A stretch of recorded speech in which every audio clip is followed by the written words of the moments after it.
There are many people who have the limitations in their minds, who have lost that fire in their eyes. You aren't given any breaks in life. You make them for yourself. We are all being tested in life. And how you face that test determines the rest of your life. There's a lot of times where I don't know how I'm gonna move forward, but I ask myself one question: can you take another step? And that answer is always yes. Wherever focus goes, energy flows. So why don't we tap into that power now for your business and life? The part of beginning to get unstuck, you've got to decide that the behavior pattern that you have adopted doesn't work for you. You've got to change your strategies, and changing your strategy means reinventing your life, recreating you, and you have the power to do that. You want to take responsibility for your life. You can decide that you're going to change, that you're not going to be a wimp. I got me here, I can get me out of this, and I'm getting out. It's not easy reaching your dreams. It's not easy to achieve a happy and fulfilled life. It's not easy getting up every day, fighting, going through the daily struggles, getting rejected constantly, getting laughed at all the time, going through trials and tribulations, facing the pain of defeat over and over again. It is not easy, but if you do it, it is worth it. See, when people ask you, say, how you doing? Even if you're having some difficult times, say, I'm blessed and highly favored. Because anytime you wake up and you don't have a white chalk outline around your body, it's a great day. You got to tell yourself that no matter what gets in my way, I'm going to keep going. I'm going to keep moving. I'm going to keep winning. I'm going to keep surviving. It's everything that you want, because you went through that pain of that journey. It felt like he wanted to just knock you down and say, you know what? You can't do it. Understand that it's going to be trials and tribulation. That we'll have storms, but they will have sunshine after the rain. But that depends on you and how bad do you truly want it. Nothing in life will hold you back if you trust in yourself and you trust in the process. And at the end of this race, guys, you're going to be more capable. Through that effort, builds the character, the person you want to be at the end. Accept that. And so I say to you, it's possible you can live your dream. If it's becoming a diamond, if it's having more, it's achieving more, it's possible you can live your dream. It's necessary that you have a plan of action, that you're resilient, that you stick to, that you have the vision and never give it up, that you become creative and relentless and keep on coming back again and again and again, and that it's you that you got to take personal responsibility to make it happen. And when life knocks you down, jump back up and say, it's not over until I win.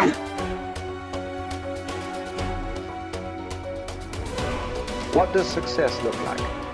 What does it take? A human being has come with such open sense of possibilities. Those who are committed to being successful with whatever they're doing, one important aspect of their life is, that is what gets you across so many lines in our life, so many barriers in our life.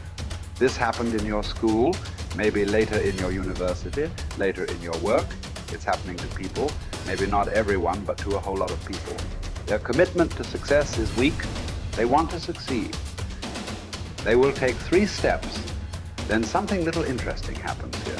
They will go away here, they will go away there, they will go away there. Hey, I want to live. Their commitment to success is weak. Either situations around them in some way, situations can impede you from doing what you're doing very easily. Many times it happens to everyone. But when this happens, people weaken their commitment for their success. Maybe physically they'll feel a little weak. They will weaken their commitment to success. Maybe their emotions slosh around a little bit. They will weaken their commitment to success. So our commitment to success should not weaken because there is social drama going on, or physiological drama, or psychological drama. Whatever happens, your commitment to success should not weaken. That is what gets you across so many lines in our life, so many barriers in our life. So what does success look like? What does it take? Those who have been very successful, either in music, sport, art, business, spiritual process, doesn't matter what. Those people never know when they ate, when they slept, when they got afternoon rest. I have not seen such a thing in my life. So those who are committed to being successful with whatever they're doing, one important aspect of their life is they're not settling down where it's very comfortable. Because comfort will happen when they lower you to a very, very comfortable. Have you seen how comfortable they are? Once they're dead, if you throw them there also, they're comfortable. If you lower them, they're comfortable. Right now, it's about ensuring that there is profoundness of experience and there is impactfulness of activity. Because if they had given you a limitless amount of time, you could do all those things, nothing wrong. I'm not against it. But they gave you such a little time with such tremendous potential of being human. That's the problem. If creation had made you like an earthworm, I'm not saying there's anything wrong with it. It is just that it's a unipolar potential. It can only do that much. An earthworm is not thinking of climbing a tree because it knows it'll be picked up by the birds. It never has such aspirations. It just wants to recycle the earth. You know, it is beneficial to so many other lives, including us, but its objective is very clear: to eat and to reproduce and to die. Very clear objective, that purpose to fulfill he strives. I don't think he sleeps in the afternoon. I don't think so, because many afternoons I've seen earthworms. They were all vigorously active, but a human being came with too many potentials. Because of that, it needs a certain level of striving for a human being to forget about the world, to consider yourself successful. If your idea of success is you're doing little better than your neighbor, I call that sickness. That is not success. You are happy that your neighbor is worse than you. Is this sickness or success? It is sickness. But in some way, you feel fulfilled with what you're doing. Let's consider that as success for now. It doesn't matter whether you're better than somebody or worse than somebody. That question should not even come up in your mind. But in some way, you feel you're using yourself fully, and there's a certain sense of fulfillment in your activity. Well, if you're capable of just closing your eyes and simply sitting without any activity, that's fantastic. But you cannot do that. You cannot do that right now. In the states that you are, you can't simply close your eyes and become still. Instead of being busy, you will become preoccupied. That doesn't mean you're improving, that means you're regressing in some way. The problem about this success is people always making judgments. I did this, I did that, maybe this didn't work, maybe this is a mistake, that's a mistake. There's no such thing in life. See, at one time you were a monkey, all right. Hey, this is not me, this is that Englishman, you know. Charles Darwin said you were all monkeys. At one time you were a monkey just a brief while ago. Was it a mistake that you committed? That you were a monkey? Or was it just a certain stage of evolution? Was it a mistake or was it just a certain stage of evolution? Similarly, since you were born, because as a human being, you're born largely unformed, unlike other creatures. Other creatures, if their food is taken care of, they know what to do with their life.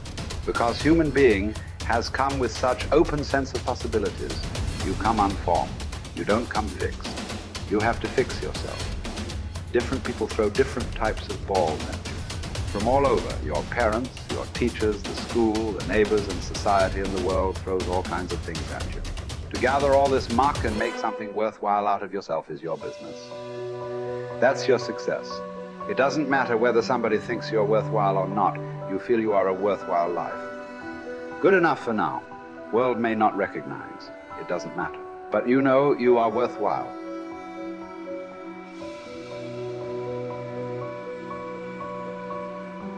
It's hard to say what the soul means metaphysically because, say beyond the confines of a single human being, we do have this sense that the soul can expand itself into something that's greater than it has been. It has this capacity for growth.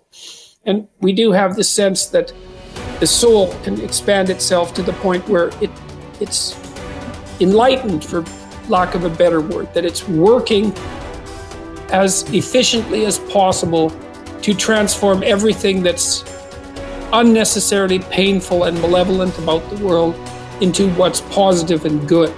And that it does that as a consequence of confronting the world with courage and truth. And I think that's right. And I do think that means that the soul participates in something eternal, which is the attempt of being itself to transform what's unnecessarily painful and malevolent into what's good, and that human beings actually do participate in that, and that that's part of the reason that our ancient tradition insists that we're made in the image of God. And I think that it's a mistake to underestimate the importance of that, because I don't think that you can live a life of sufficient profundity to protect yourself from being corrupted by suffering and malevolence without adopting a responsibility that's commensurate with that set of ideas. I think that you either